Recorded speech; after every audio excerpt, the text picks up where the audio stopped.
Okay, so let's go ahead and start. So our next presentation is by Marcel von Amelsvoort from Untitled University, and the title is Tying Fluency Reading to Regular Course Content. So yeah, go ahead. Okay, thank you very much. I practiced this a few times, and it's going to end up being a little bit fast, I think. I apologize, first of all, a couple of caveats. This presentation doesn't fit so nicely into the boxes that were set up for this conference. So it's especially aimed at people who are integrating extensive reading into regular course content and who are facing test score pressure from their institution. Oh, sorry. My context, I'm at a liberal arts department at a university in Tokyo, intermediate level students, but we have quite a range actually. Our program focuses on skills mostly in first year and transitions to kind of a CLIL program in the second year. We do 360 hours altogether in the first and second year of the program. There is strong test pressure from the institution to increase students' scores on the TOEFL ITP test. We've been using ER since the inception of the department, which was in 2015. We use X reading, and again, another caveat is that if you're not using, if you don't have access to class readers and a large library, some of the things I'll be talking about today may not be possible. My students don't really like extensive reading. They say that they dislike it quite clearly. Only a small number of students will say that they like it. And yet at the same time, they're willing to acknowledge that extensive reading does actually benefit their English development. And I want to talk today about how we can integrate extensive reading into a program, a larger program with reading and proficiency raising as the goals. And what we did in the first few years of the program was we focused on not really integrating extensive reading. We used the kind of additive ER of Robin Cano. And the idea was we wanted to maximize classroom time for interaction and maximize outside of classroom for input. So we saw extensive reading as a great way of doing that. I think that's one of the attractions of it for many people. We focused on getting our students to achieve reading word targets, and we adjusted our targets over a couple of years. Some teachers said, no, we need to lower the targets. Other teachers were like, no, they're fine where they are. We focused on onboarding, so getting the students oriented to extensive reading in the first few weeks of the course, getting them used to the X reading system, which we use, giving them a little time in class to start reading and get going with it, helping them understand how the quizzes work, things like that. We also focused a lot on motivation and management. And by management, I mean kind of managing how the students are doing, getting the students to avoid cheating, which is a huge problem, which many of you are aware of. All right. We used things like progress boards like this, in progress charts in classes. We would put these up in each of our classrooms and monitor how the students were doing. We also used leaderboards that were posted in the Learning Center, and we would see how the students did in improvement in the number of readers that the class had read. This was by class, and it was the number of readers, not the number of words. We tracked them on using the data that we had from the X reading system. Here's books read by class, comparison of different classes, and here's the words read by class over the semester, and with it as a yearly cumulative amount here. So you can see how the classes are doing. We were able to spot which classes were doing better or worse, right? But in general, we were doing okay. However, the problem was that we weren't doing well on the TOEFL ITP. So extensive reading was not giving us any boost on the ITP. And we spent a lot of time thinking about, well, why is that the case? And I think if we look at this sample from a TOEFL ITP from the TOEFL website, you can see the level of the language in the test is considerably higher than that of the language at which the students are reading and higher than their regular textbooks. The words in red here are at the 5,000 or higher level word level. And there are a number of words which seem to be easier words like in, fits, and starts, but I would guarantee most of our students don't understand what that means, even though they might understand fit or start. And that goes for a lot of the other things too. So quite a challenging passage, really, and quite different from the types of reading they're getting in their regular classes. In order to kind of close that gap a little bit this year, we focus on our close reading text and choosing a text that's a little bit more difficult. This is the one we chose. We're using Unlock Reading and Writing. And you can see at the 5,000 or higher word level, there's only a couple of words. The sentence length is considerably shorter, and the Safar level is considerably easier. All right. So what's exactly the problem with our reading program? Well, there's a level gap problem. The test is at a level 17 of the extensive reading foundation levels. Our reading text is at a level 13 or 14. And most of our students are reading extensive reading or doing extensive reading at levels of 5 to 9. And you can see that though they're gaining fluency and learning some words there, they are not meeting the kinds of words that appear on the test. And there's simply not enough time in our program for them to read up to that level. I would guess we're talking about several millions of words for them to read if they wanted to get up to level 17, right? There's a repetition deficiency. So students are not meeting the words that they see in that they're learning in their regular readers. And such words do occur in X reading book or in extensive reading books or graded readers, but the students don't necessarily know how to choose the right book, the books that have the words that they've seen before. And there was in the past, no connection between the close reading text and the extensive reading program. And our ER achievement showed no correlation with the ITP scores. And this is fairly common. Many researchers have found little to no connection between TOEIC and TOEFL and extensive reading progress. Carney in 2016, at the top here, no statistically significant relationship. And my own research at the bottom, a very small correlation between extensive reading and TOEFL ITP achievement, but only when we consider the reading level. So the students who are reading a lot at the higher levels, we're getting a little bit of a bump from it. Other students, not so much, or nothing at all, even if they read quite a lot. So Carney asked questions like this: why is it not working? Is it because we're not doing extensive reading correctly? Would a good extensive reading program, would enough time help with this? And I think that these are really good questions, but I don't think they address the key issue, which is there's not enough time. And we need to bring the students up to a different focus for the test. But we still want to do extensive reading because they have these huge gaps in their knowledge, and they're learning a lot from extensive reading, and they're improving their English proficiency a lot from extensive reading. So the answer is not to kick out extensive reading and focus on close reading. The answer is really to find a better way of integrating them, I think. All right, so here's the challenge. How do we provide more fluency practice with what they're learning in their target textbook? And I'm going to call this near fluency. So this is fluency with words that they're immediately learning, while allowing students, or still allowing them, to be exposed to massive amounts of text, which we'll call wide fluency. Right. So how do we bridge this wide fluency practice, extensive reading, with the content-focused in-class activities? All right. And there's a lot of rationale for doing this. And I'll just leave this slide up for a second or two. I'm certainly not going to go through this. But just to show that there is a lot of good reason for doing more than just letting students read. So what is our approach? Well, we focused on addressing the extensive reading and the intensive reading both, and trying to bridge the two a little bit. So let me talk about first what we did with the intensive reading. So we first of all started by choosing a text at the student's instructional level. And there was a lot of resistance to this from the teachers, because teachers tend to want to choose texts that the students will find interesting and want to talk about.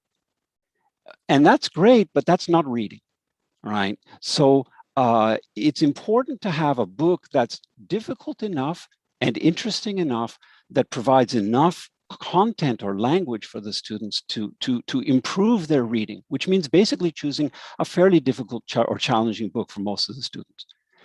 At the same time, if you just read through it and say, do you understand it? They'll go, yes, but they don't understand it and they don't remember it, right? So we need to increase the amount of fluency building activities based on the text. And what does that mean? Well, basically it amounts to more reading aloud. Reading aloud is a fantastic activity. It gets dismissed a lot because people say, well, that's what Japanese junior high school teachers do, therefore it can't be effective. That's just nonsense. It's a very effective technique, and we try to focus on chunking and prosody. This helps with their reading ability, helps with their vocabulary, and it helps with remembering what they learn. We break it into several different areas. One is paragraph reading aloud. So we'll assign certain paragraphs, at times the entire passage from the textbook. We also do something called chunk fluency, and I'll explain that in a moment. And this is timed. So the idea is to give them a little bit of exposure to chunks and to time pressure for decoding more quickly. And another thing, to focus on prosody a little bit more and to make it a little easier for our lower level students, we introduce reader's theater, which is rewritten, easier forms of the text in a more conversational style that allow them to get used to some key text chunks and a language. All right, so let me start by talking about chunk reading. So for each of the units in the textbook, we've made one of these charts of language. And this is not the whole thing. It keeps going below here. But you can see floods and droughts, natural disasters, an unlimited amount, precious natural resources, developing new ways. And the idea is the students will start their timer on their phone and just start reading. And then they track this on a form. And they see how fast they can read it. And then we do this 3 or 4 times over the 3 weeks that we're using the unit in class. And most of my students were able to see nice improvement, a couple of seconds each time, of course, but nice improvement on their ability to read through these chunks, and by practicing and seeing them again, they're also being exposed to them multiple times. Reader's theater is an easier type of dialogue. It's much easier for students to get used to practice a little bit. The emphasis is on prosody and pronunciation. And this can be done either before going into the main passage or afterwards. Either way is fine. It's particularly good for less proficient students who need multiple exposures to this. The idea is they practice reading this until they can do it dramatically in a way where their prosody sounds reasonably natural. These are made by the teacher who uses key chunks from the passages. Okay. So that's what we do with the intensive side. With the extensive side, we require students to read 2 books a week. One is assigned for quick writing, an activity which we do in class, and I'll explain that in a moment. And the other book per week is free for the students to choose themselves. All right. The one that's assigned is thematically connected to the textbook unit. It encourages we encourage students to turn on the audio and listen while reading, and because they'll be writing about it, to take some notes. And the note taking is actually very helpful for them in learning and remembering the content of the book, but also for passing the quizzes, which helps them with their extensive reading requirement for the course. Student progress is carefully monitored. The teacher watches and sees on the X Reading website who has read the book prior to class, and we can see that the students have all read the book, they're all ready for the quick writing. All right, so let me give you an example of how this quick writing integration works. We choose a book that's somehow connected to the topic. The topic in the textbook is floods and droughts and disaster mitigation and dealing with natural disasters. This book, The Day of the Flood, is a nice adventure story about a boy and a dog who save some people on the day when a flood happens in a small town in England, I believe. So we assign the book a week before the quick writing. On the day of the quick writing, we have the students, we give the students the prompt. And here the writing prompt is: the day of the flood is an exciting story about a rescue team on a day that a flood strikes a small town. There was some damage, some injuries, and possibly some loss of lives. What could the town have done to mitigate the impact of the flood before and after the flood struck? Tried to use as many terms from the passage, including disaster mitigation and flood prevention. So we use language from their close reading text, and we try to bridge the extensive reading that they've done using that language. And this sounds like a pretty difficult prompt. However, for the students who have read the passage, it's actually not that bad. Right? And here's one student's example. So disaster mitigation and flood prevention are needed to reduce some damage, some injuries, and some loss of lives. All right, he's picked up from the prompt. There are many ways to do. First, flood mapping. So he's picked up and used some of the language from the story and from the passage unit. Okay, and that brings me to the end. 3 minutes a little bit early. And I will show, sorry, I didn't mean, there's my references are here. Yeah, yeah. I'll go back to this one again. Okay, yeah, thank you very much, Marcel. Very interesting presentation. If everyone could take a moment to either give a reaction on Zoom, or maybe you could turn your mic on and give a round of applause. And we do have a few minutes for questions, actually. I didn't notice any in the chat so far. Oh, actually, there is one in the chat. So I guess I'll read that one first. So there's a question from Glenn Hill, who said that you said they are improving their proficiency through ER, but how are you determining that, especially if TOEFL, TOEIC scores don't correlate? Yeah, thank you very much. I think it's important to track a number of different things and just show students some improvement. So we track several things. One of the things we track is on quick writing, the amount of words that they can read in 6 minutes, or write in 6 minutes, sorry. They have 2 minutes to prepare and 6 minutes to write. We track how many words they can write, and they usually see improvement on that. So that's one way that they see improvement in proficiency. That's proficiency in writing, Marcel, not in absolutely. reading. Absolutely. So we're talking about processing. I think that proficiency in extensive reading is extremely hard to measure. We can measure their words per minute, but many students are moving up in levels, and so we don't always see clear progression in that point. And then other things as well, their ability to read faster, the chunks, for example, their ability to write faster, their scores on the quizzes, and their own judgment of their own improvement. Are the quizzes actually going up, the quiz scores? Just we require the students to get 3 out of 5 correct on the quizzes, or else the word count is not counted. 3 out of 5. These are the X-reading quizzes, yes. Okay. There are 5 quiz questions. Yeah, thanks. You're welcome.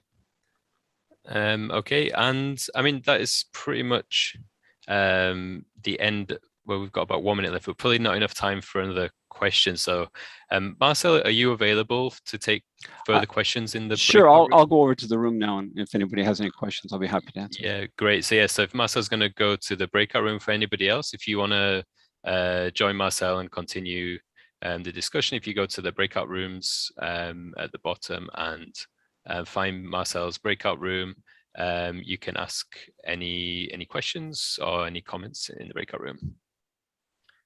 But yeah, thank you again, Marcel. Excellent presentation. Thank you. Thank you very much.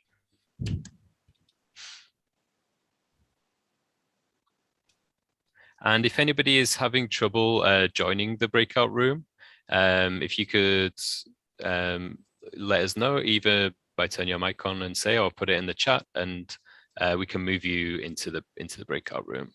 Okay, I'm heading over there now. Thank you. Okay, great. Thanks.